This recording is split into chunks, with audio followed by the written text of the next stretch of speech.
Brilliant, thank you. Okay. Hi everyone, welcome to Embercombe Online sometime in May. And my name is Rachel, and hello to a lot of familiar faces, and hello to all those people that have just joined us tonight for the first time.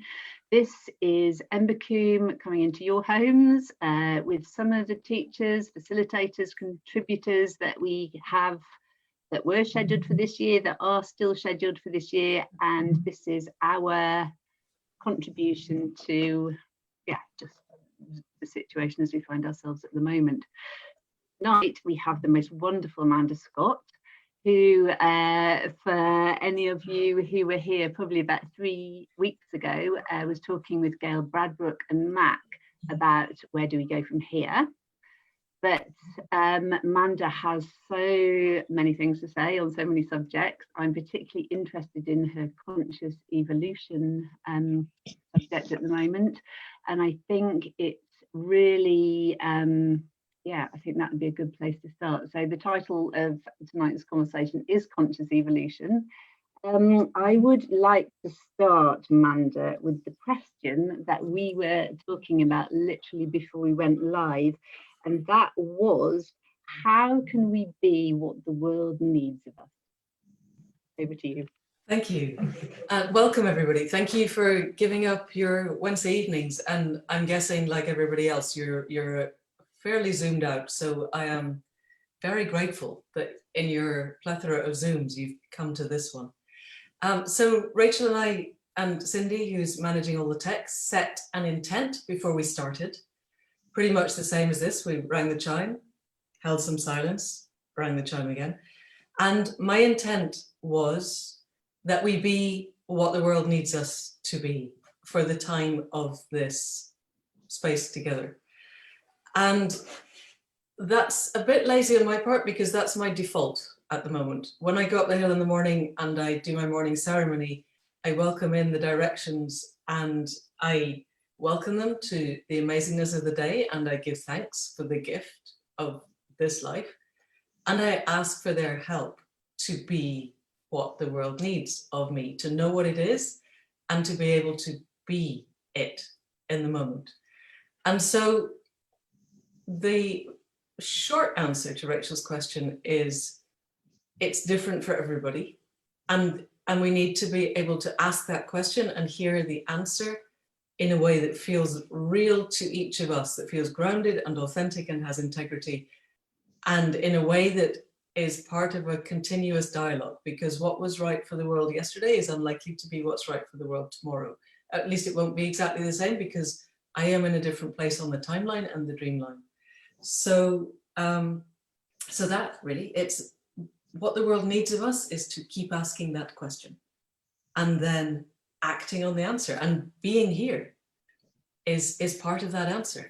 Creating a collective narrative that moves us to where the world needs us to be is part of the answer. And that grows out of each of us reaching into our heart space, connecting with the all that is, however we define it, the web of life, the web of consciousness, and being part of the flow of consciousness within that, and then being able to respond. Does that make sense? Do we need to tell people that they can ask questions in the chat if they really need to, but we'll probably address them later? Yeah, absolutely. So does that make sense to me? It makes complete sense to me. How do you, I'm almost fascinated, Manda, by your dreaming.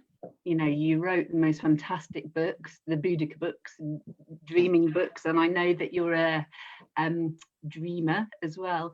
Could you just tell us a little bit about that then? When you talk about we all connect through our heart space, how do you do it? What do you mean by that?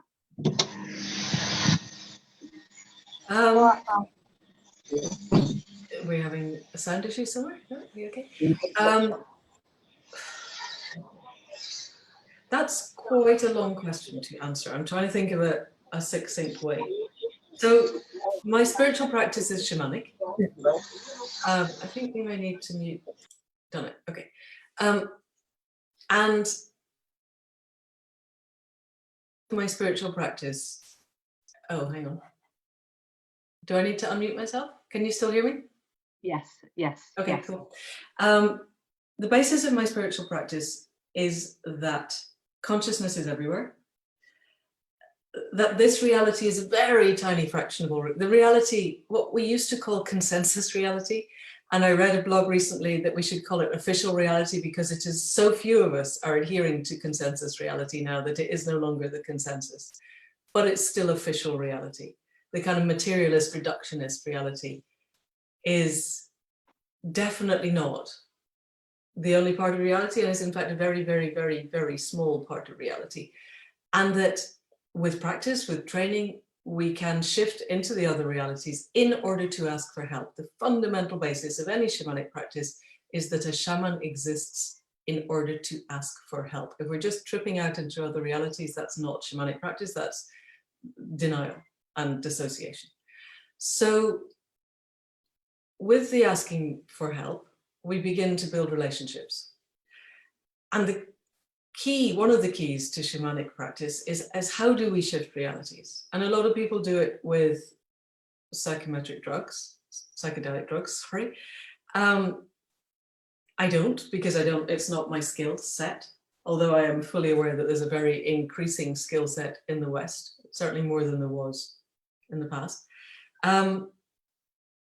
So my preferred route is through what I would call the dream time. And there are three aspects of the dream time. There are night dreams, actual falling asleep, and then opening the dream gates and dreaming at night.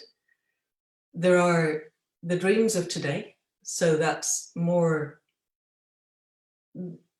today I am living the dream that I envisioned yesterday as part of that. And it's also part of other ways within the frame of time that I'm in at the moment where I might access other realities, and we can talk about that. And then there's the dreams of who we might become, which is much more the kind of future seeing part of dreaming. And all of those,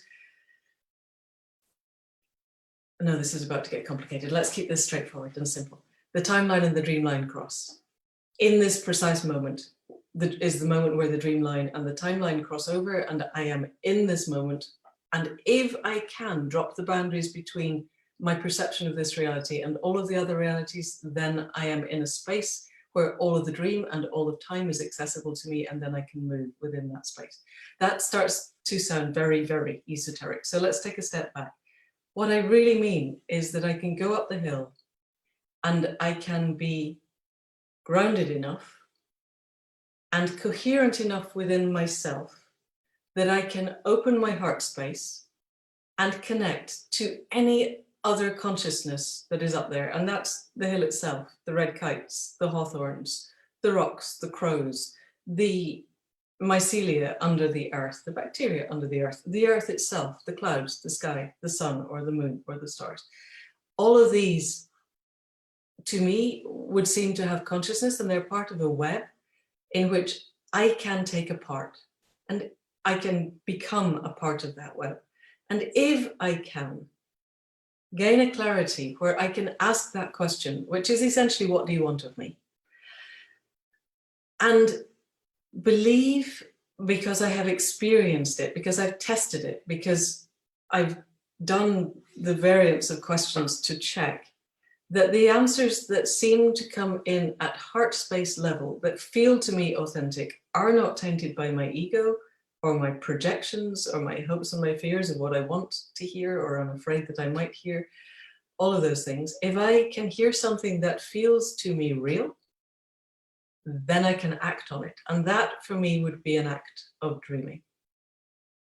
Does that answer the question that you asked? Yeah, completely. Okay. And you're wonderful at it, you know, Manda. You just have to read your books to realize how wonderful you are at it. This is something we can all do. Yes, absolutely. This is the thing. I mean, it's very kind of you to say I'm wonderful at it, but I always think if I can do this, anybody can do this. Honestly, it's not, this is a learned skill, but it's not hard to learn. It takes time. It probably takes it becoming the most important thing in your world. That's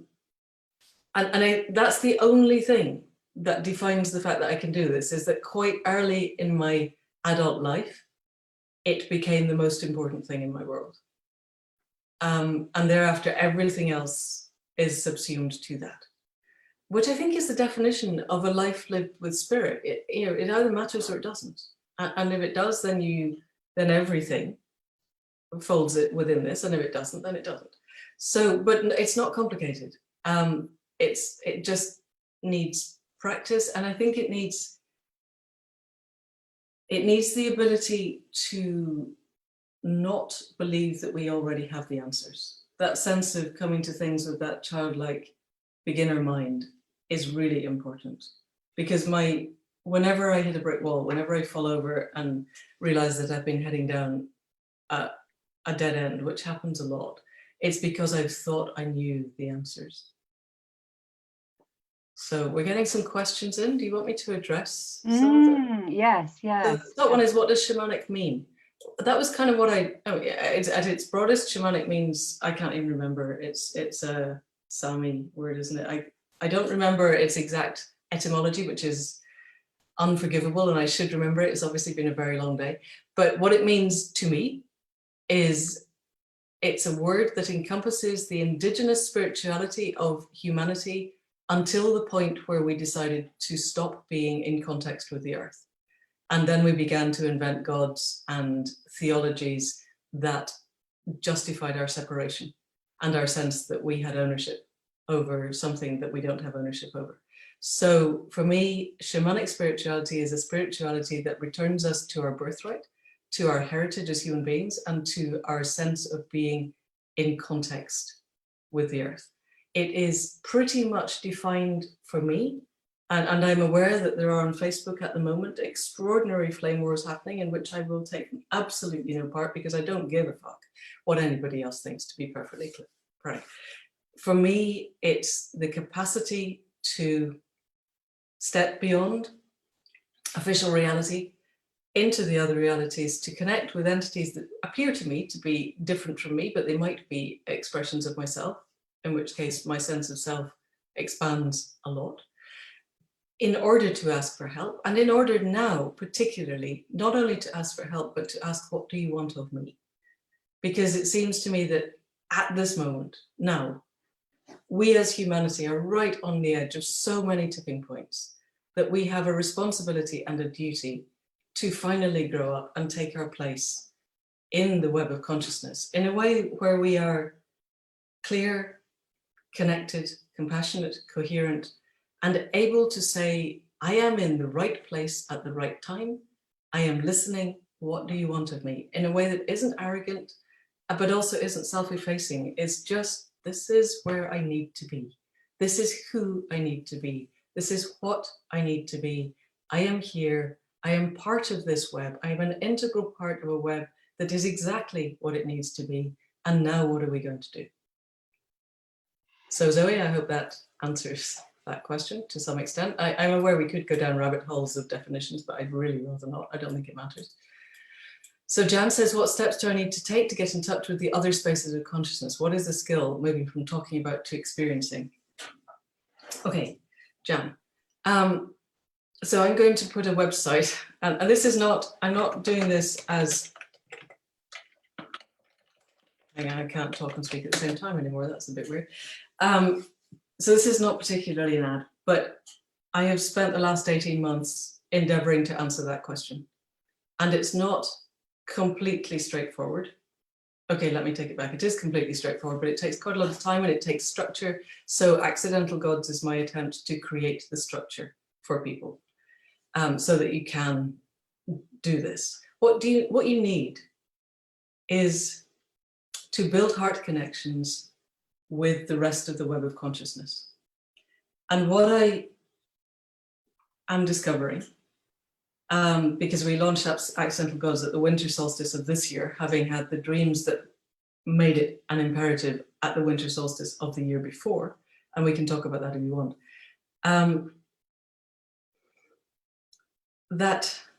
So I've been teaching shamanic dreaming for nearly 20 years.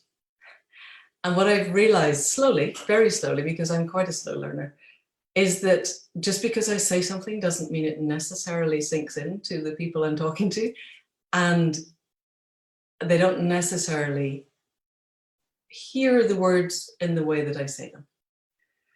and that my teaching has probably been pretty darn fuzzy, and it could have been a lot sharper, and we haven't got time for fuzzy anymore. You know, we are right on the edge of tipping points from which there is no return. So fuzzy is out. So accidental gods and everything that I'm doing since is my attempt to be much, much clearer, and to give people a very, very structured, do this today, and then do this tomorrow, and then do that the day after. And of course you don't have to. You can do what you want within that. But if you want a structure, the structure is there. Because what you need to do is to open your heart space, and that, you know, can take a lot of time and a lot of practice. And I've spent really quite large amounts of time burrowing deep into neuroscience to find more ways that we can do this. And we can talk about neuroscience if you want, but the absolute key point, and I'm going to write this,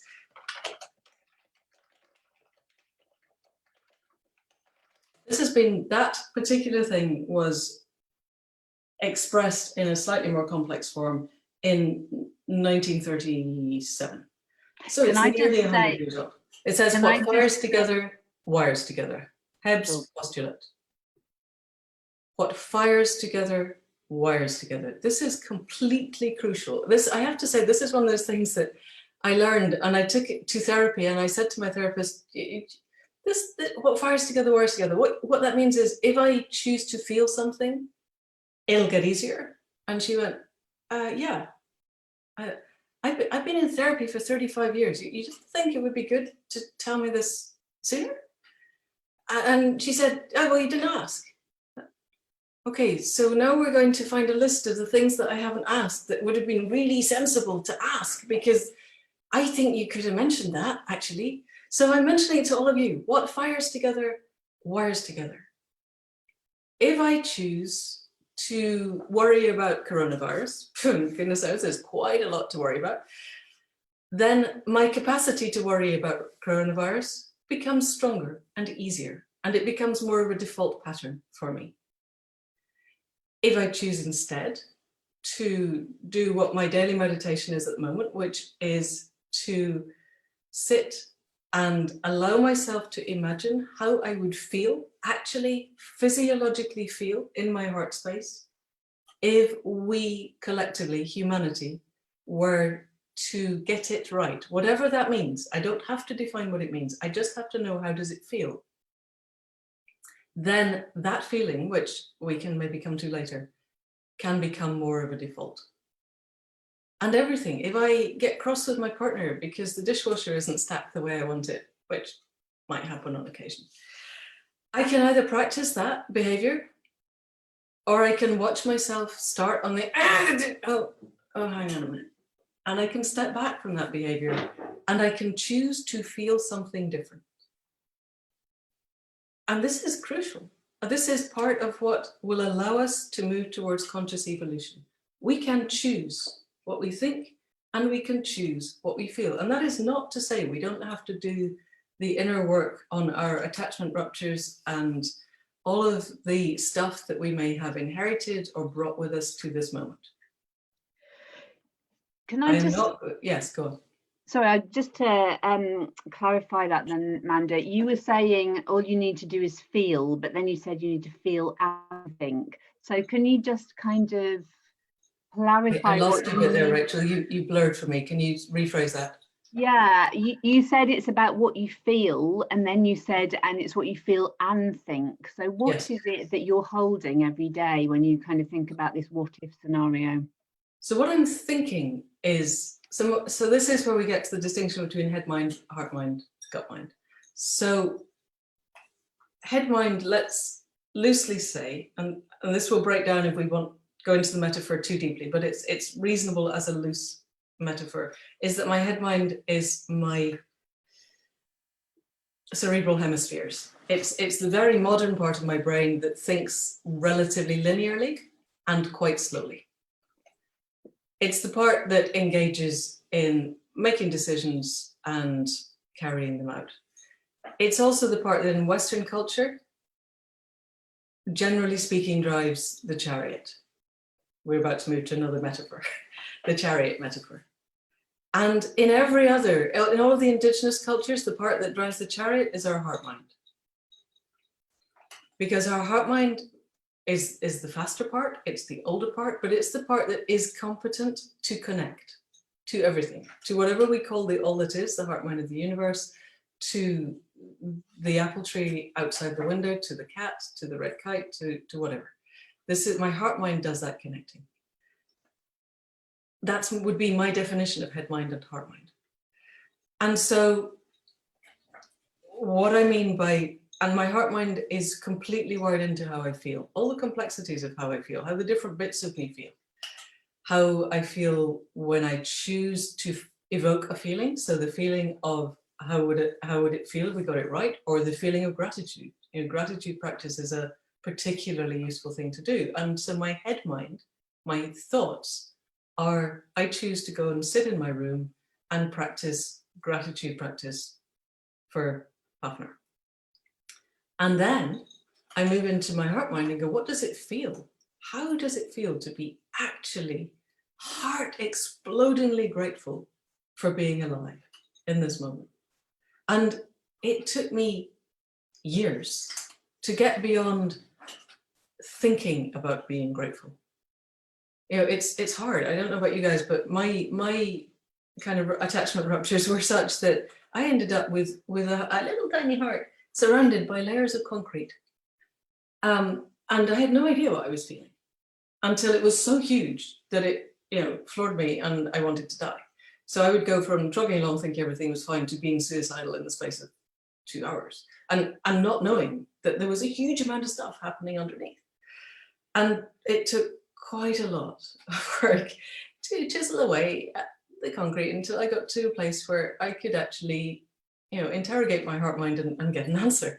And then moving to a place where my heart mind is the focus of where life comes from, and my head mind clears up the stuff of the logistics. So my heart mind decides where to go and what to do, and my head mind works out how to get there, rather than my head mind making all of those decisions.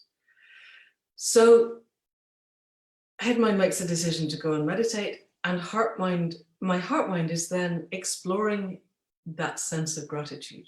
And inevitably, because we are what we are human beings, my head mind cuts in and starts thinking about what I'm going to have for dinner, or has the mare started to foal yet, or why is there a dog barking in the yard?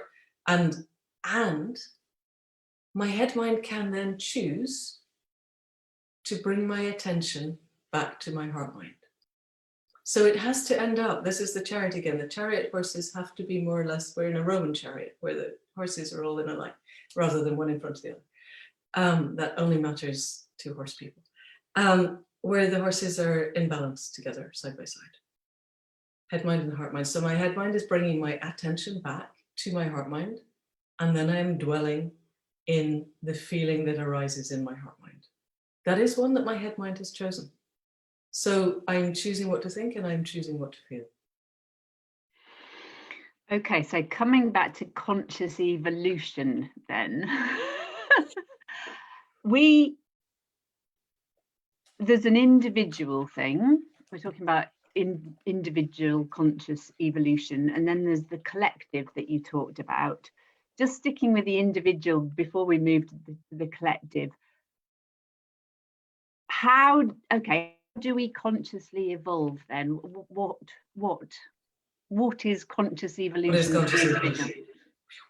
Okay, so sorry, Manda. No, this is really good. And I should by now have, can I just tell you a little bit about how I got here? Because I think that gives us a framework.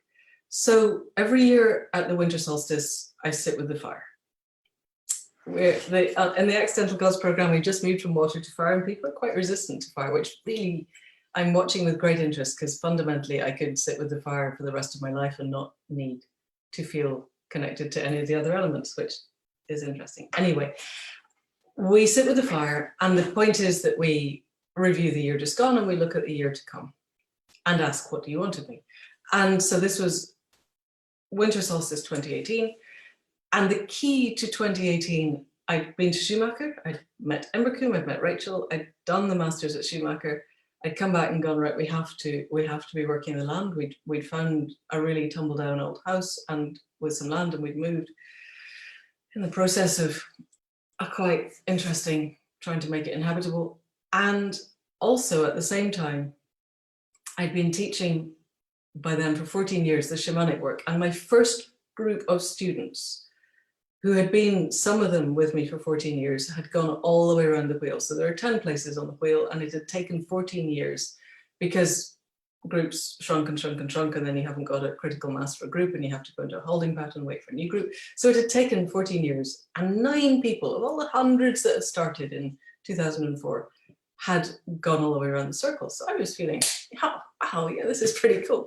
And look at the amazing changes in these people from when they started to now. All of us, we've all moved so far. Isn't that amazing? And I sat with the fire in that slightly smug space, which is always a mistake, but hey. And essentially, the fire basically said, well, that's very good, but you do understand that 9 people every 14 years is not enough, right? He's going, well, yeah. So, so then what came was a really clear instruction that I had to start teaching at scale. And I didn't even, what do you mean at scale? So then I had a vision of me standing on a stage in front of very large numbers of people, talking about changing the nature of humanity. Guys, that's what? And how do we get there? And why? And really?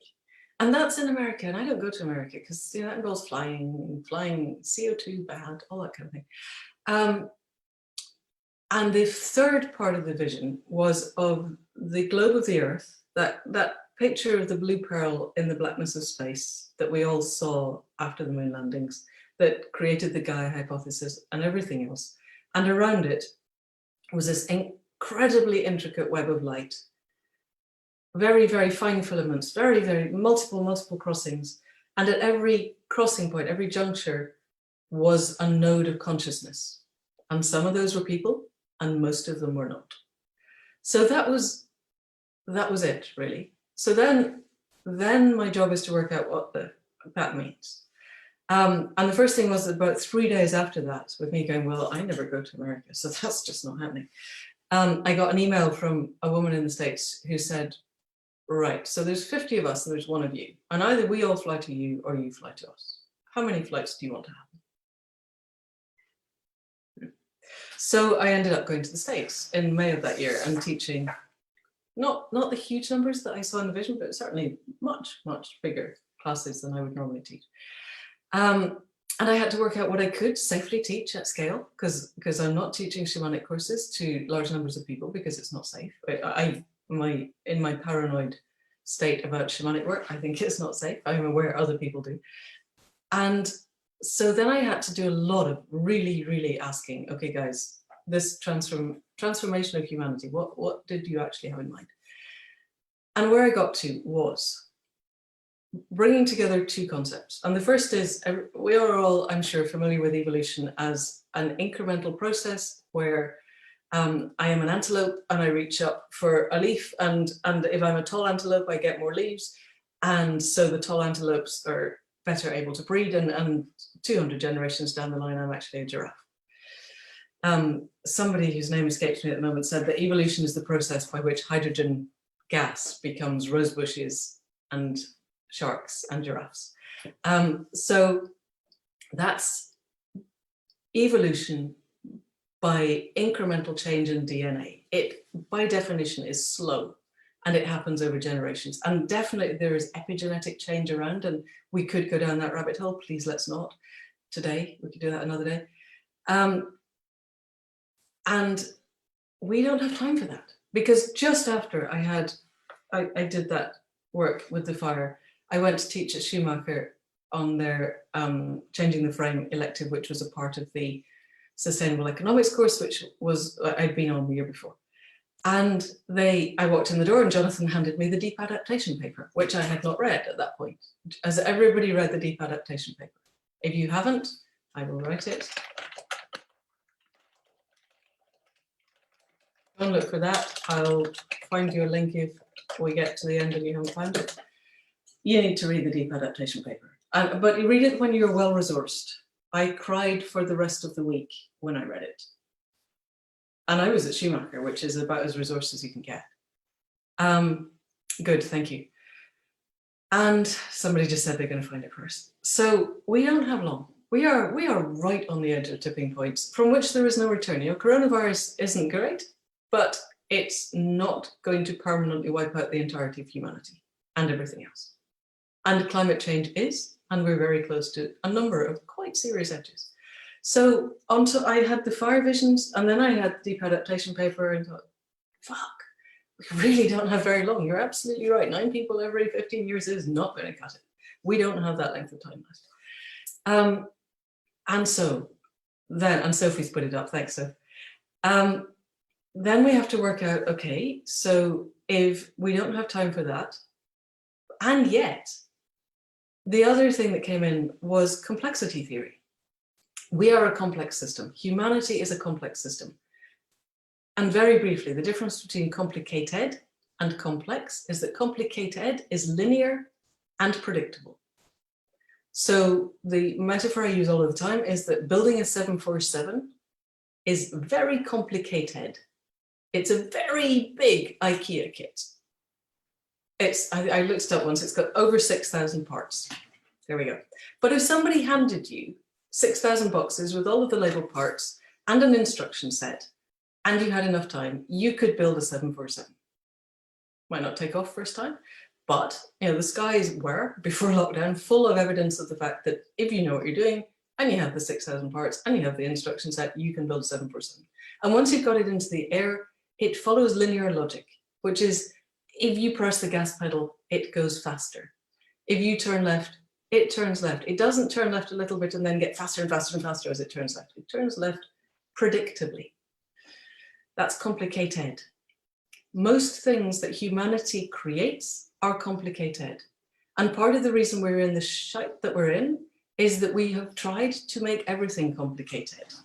We tried to make medicine, human bodies, complicated. If we just go in and fix your gastric ulcer with this particular drug, then the rest of you will be fine, ignoring the fact that you're actually part of a complex system, and they don't work like that. You need complex answers for complex problems. Complex things, therefore, are not linear. They tend to follow exponential curves, which is to say they're only linear when you look at them in log form, logarithmic form, otherwise they're hyperbolic. And they're completely unpredictable at the point when they shift from one phase to another. So there was a guy called Ilya Prigozhin who got his Nobel Prize for his work on complex systems. And he said they get to a certain point of complexity and then the timeline bifurcates. And it either crashes into chaos and extinction, or it emerges to a new system. And the point about that is that the new system is completely unpredictable from the perspective of the old system. So going from prokaryotic to eukaryotic cells, so non-nucleated to nucleated cells. When the primordial soup was a primordial soup, the non-nucleated cellular life forms within it were producing oxygen as a waste product, to the point after billions of years where they were going to poison themselves with the oxygen. And the emergence from that complex system was that a number of those got together, and one lot, the virusy ones, slightly virusy ones, of the mitochondria, formed the nucleus of what then became a eukaryotic, a nucleated cell, which used oxygen as its main metabolite. It metabolized oxygen and gave off carbon dioxide. That's emergence from a complex system. And quite often, the problems of the pre-emergence complex system become the answers to the post-emergence complex system. But it's not obvious from before what happens after. The other most obvious one that we use a lot is that of, so you get a caterpillar, which is roaming around munching lots of leaves, killing off plants. And then at some point it gets full and it spins itself a chrysalis, and it sits in its chrysalis and it dissolves into DNA soup.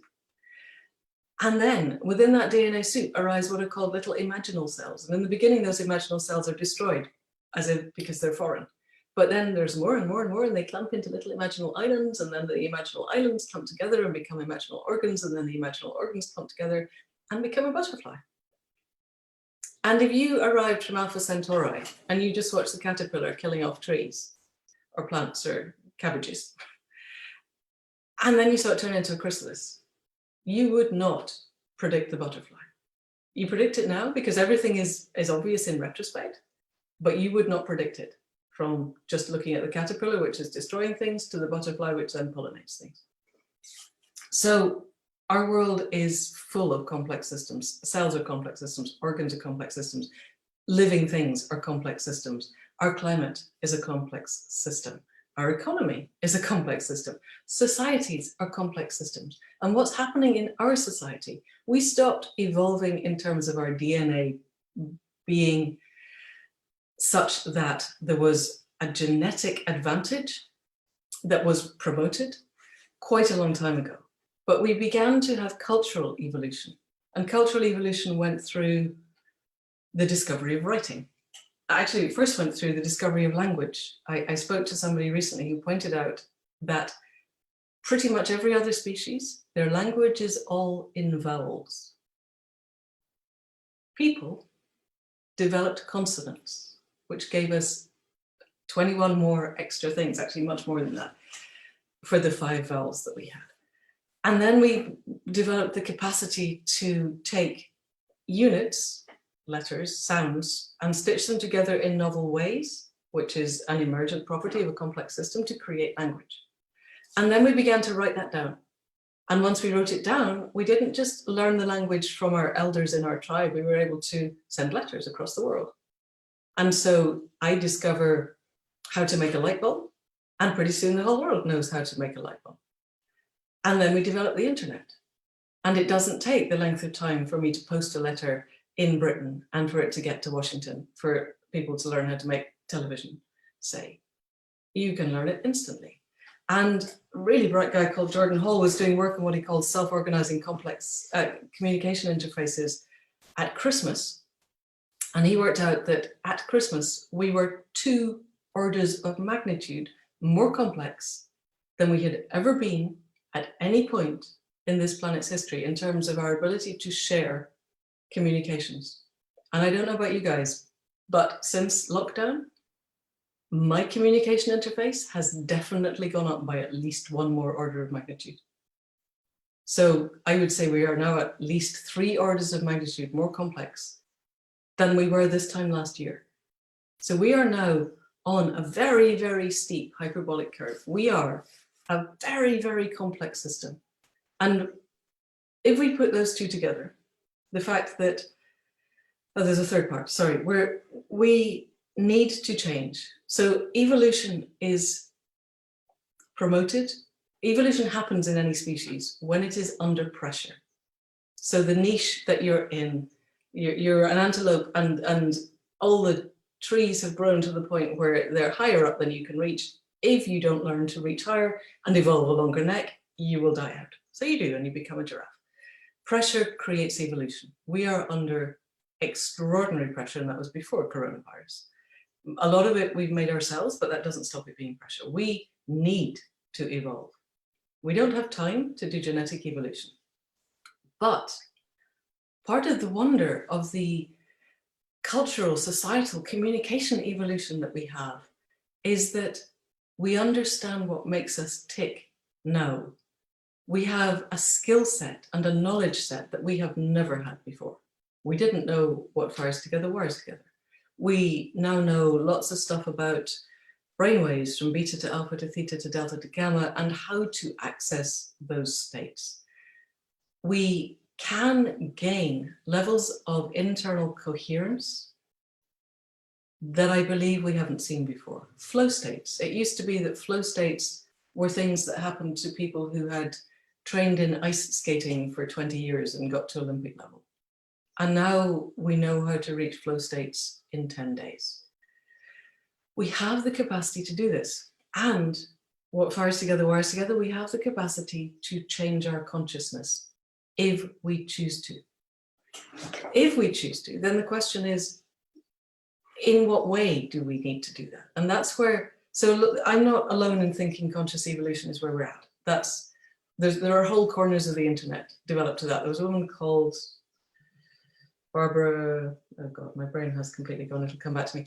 This conscious evolution has been a concept for at least the last 40 years.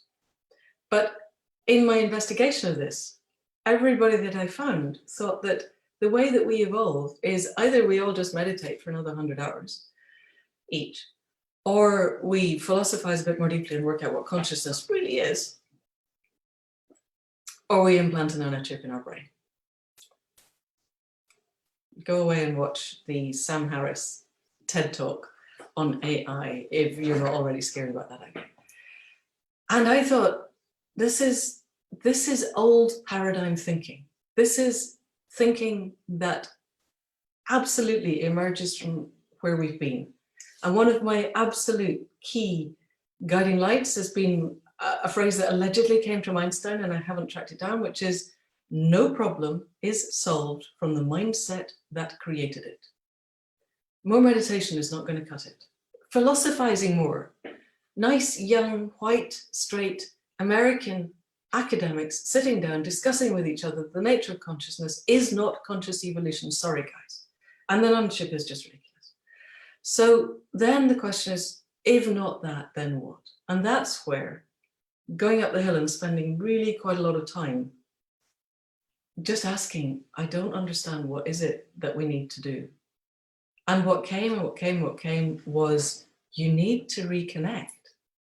You need to take, this is what that image means, is you need to take your place in the web of life, and you need to do it urgently. And then when you've done that, so I had to go away and create a system, because I want everyone to be able to do this. I want the mother who's got 2 kids under the age of 10, and that was before lockdown, one of them at least was at school. I happen to have a student who has 2 kids under the age of 10, so she's my kind of, if she can do it, anyone can do it. But I want people for whom spirituality is not the only thing in their lives to be able to do this. How can we do this? So I broke it down into 4 separate things. I'll stop talking in a minute, Rachel, but let's get through this. So the first is reawakening into connection. We need to learn how to make that heart connection to every other node in that web of consciousness. The second is growing into coherence. We have to do the inner work where head mind, heart mind, and gut mind become coherent, so that when we ask, the third part then is asking for help. When I go out and go, what do you need of me? Or how can I be what the world needs of me? I need to have at least a sense that the answers are not just something I've made up, because that's not going to cut it anymore. There is no point in me going out and making stuff up. It's not going to work.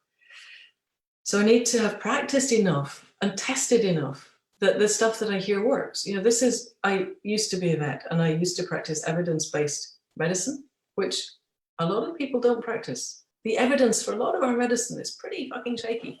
That's why I'm learning homeopathy now, because that really is evidence-based. But we need evidence-based spirituality, where we go out, and if you feel that something, you're being told something, then you test it. You don't just decide that that's it.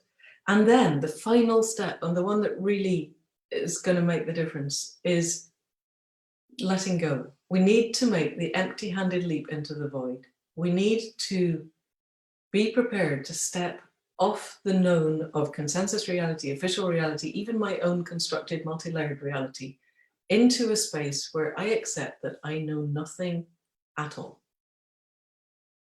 And from that space, open my heart and say, what do you need of me here? So all I have is the capacity to open my heart space, and I suppose a belief that that is a possible thing to do. Everything else has to let go. And that, when I'm not doing the what if meditations, finding out where my belief systems are and peeling them away bit by bit, that's hard. And I'm working on that, because if I'm going to have to teach people it, I'm going to have to make it simpler, because at the moment it's just very hard. But you know, by the time anybody gets there, I will have worked it out, I promise you. So that's it. That's the 4 steps, is growing into connection, awakening into connection, growing into coherence, asking for help, and letting go. There we are, we got there. Fantastic. Sorry, that took a long time. Brilliant. No worries at all. Nusha has just sent a link, an article from you that actually discusses that. So if people want to know more, go there. So it's also all on accidental gods. The entire site is devoted to this. So yeah, go to accidental gods. It's fantastic.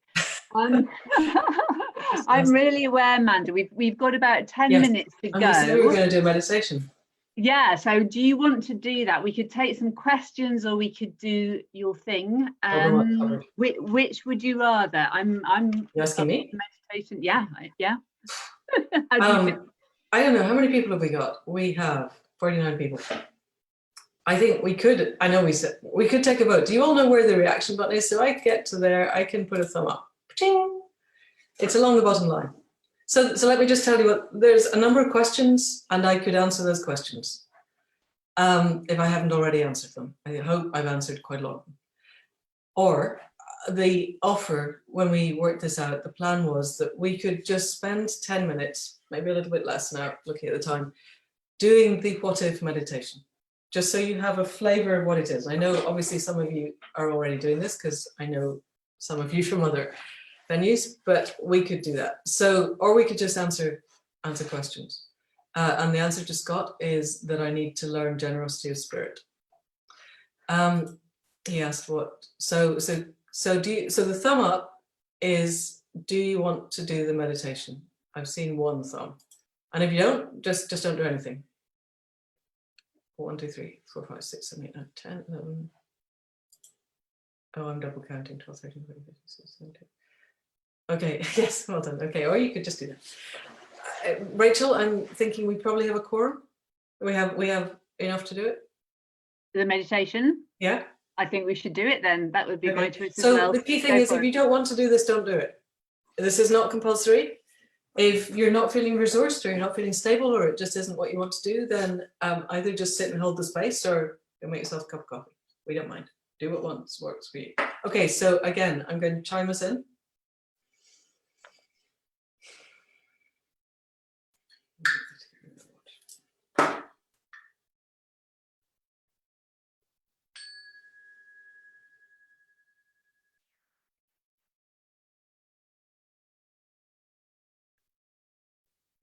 So the space between the chimes is designed for you to center and ground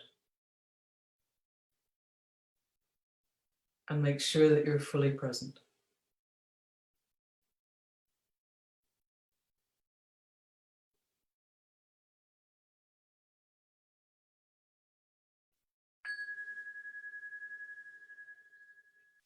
Okay, so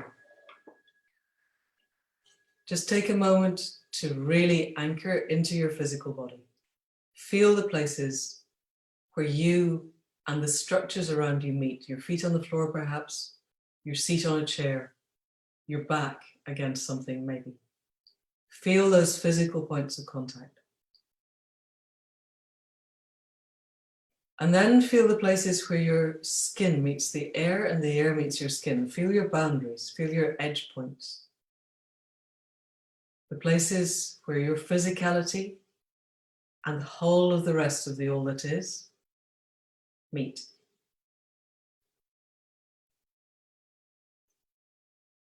And then follow a breath in through your nose to the back of your throat and down into your heart space. Hold it a moment. Let it out through your mouth.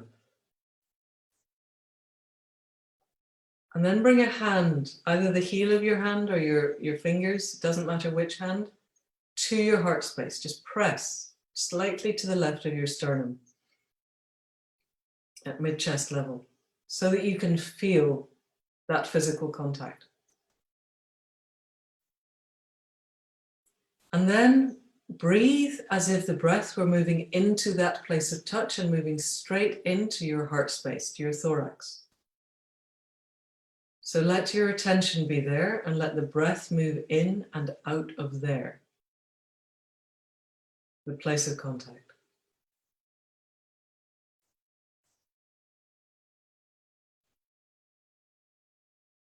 And if you have a visual imagination, see that breath, the color of sunlight, so that you're breathing in sunlight. If you have an auditory imagination, breathe it in as the tone of the chime. If you have more of a kinesthetic imagination, feel it as warmth.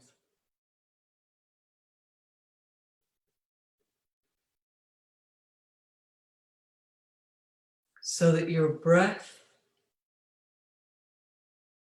becomes bigger and it becomes something that can fill the whole of your heart space.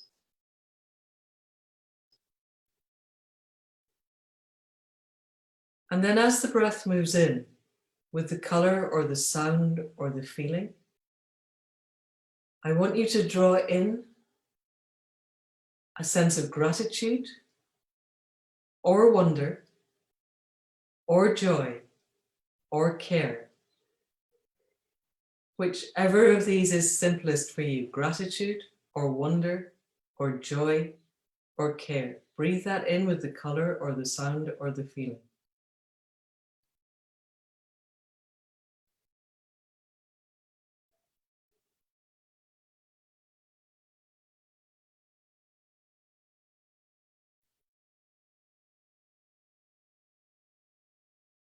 And if there are images arise, things that you're grateful for, things that you care about, things that bring you joy or wonder, let those images arise.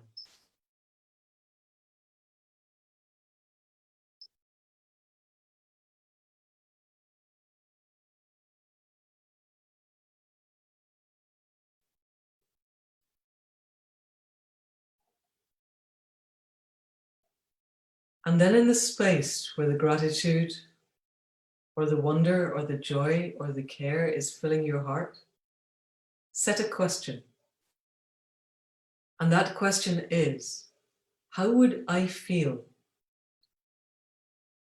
if we, all of us, collective humanity, were to get everything right and perfect from this moment forward?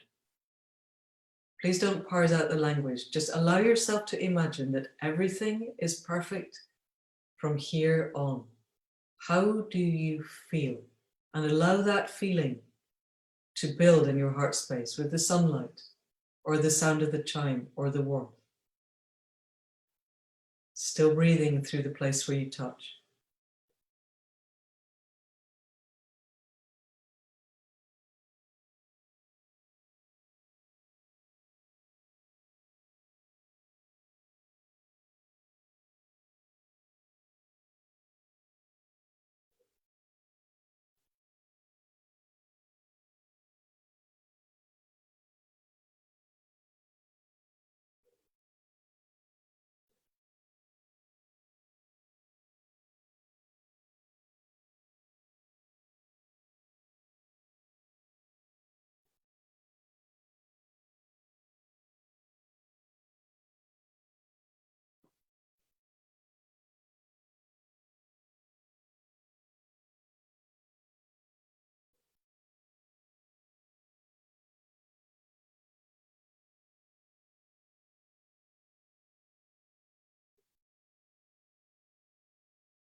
And so,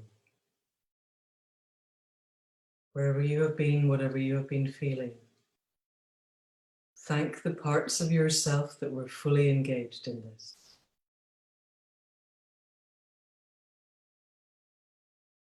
Let one last breath come in through that place that you're touching.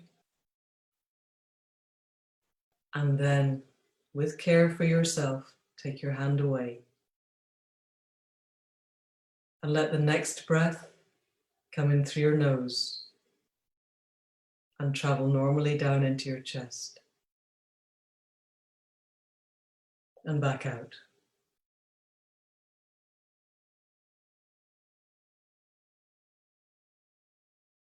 And bring your awareness back to the places where your skin meets the air and the air meets your skin, to your boundary places, where your physicality meets the rest of the all that is.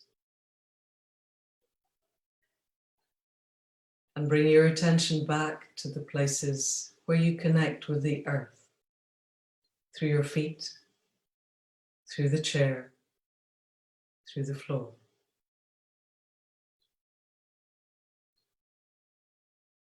And then if your eyes have been shut, slowly open them and unfocus.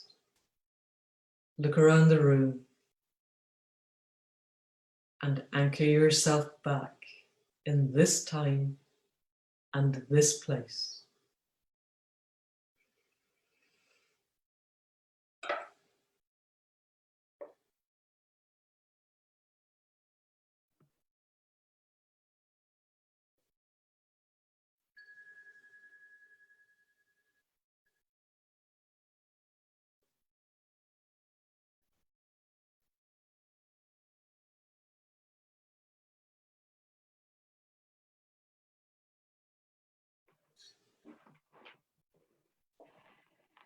Thank you, Manda. That was wonderful. Okay. Beautiful. Thank you. So just make sure you're all grounded after it. Drink water or herbal tea. Just make sure you drink a lot. Make sure you ground. If you need to go out and walk barefoot somewhere to ground, then please do it. And my experience of that is that I spent probably the first couple of weeks with my head going, yes, but that can't happen, or yes, but everything's perfect anyway. You just have to acknowledge it, or there's loads of yes, buts. And slowly I was able to move into my heart space, let go of the head mind stuff, and just actually feel. And what I realize is, I don't realize how much fear I'm carrying until I'm not. I don't realize how much relaxation is possible until I get myself into a heart space where everything is okay. And I can breathe. And then I know what that feels like. And I can come back to it. You know, what fires together, wires together. Once I understand how that feels, it becomes a patterning within me, and I can choose to step back into that place through the day. So if you have time, I would really encourage you to practice that one. Anyway, thank you, everybody. Rachel, I'm here. Brilliant, thank you. Yeah, Manda, it's always wonderful to speak to you. I think you're absolutely right. It sounds good to me anyway. I'm aware that there's been a lot of references during the conversation, and for Facebook who can't see our chat, they'll all be on our website. So go there. Lovely to see you all. Yeah, thank you for coming. Thank you, Manda, always. Come back and talk to us as often as you can. Whenever you want me, I'm here. Brilliant. Fantastic. In the background. Also, just to say, on Friday, we have at 5 o'clock our Grow the Grown-Ups people coming to share about the connected parenting work that we do at Embercombe, if anybody's interested in hearing more about that. And then this time next week, actually exactly this time next week at 7 o'clock next week, we are going to have Colin Campbell and Stephen Harding coming in to talk about contemporary animism and Gaian alchemy, which is going to be really exciting too. So come along to that. And in the meantime, have a good week, everybody. See you soon. Thank you, Manda, again. Thank you, Cindy. Thank and you. Thank you, Nusha Cindy. Thank you, Rachel. Thank you to Rachel for really good hosting. Thank you. Thank you. Lots of love, everybody. See you soon. Right. Take care, everybody. Bye. Bye.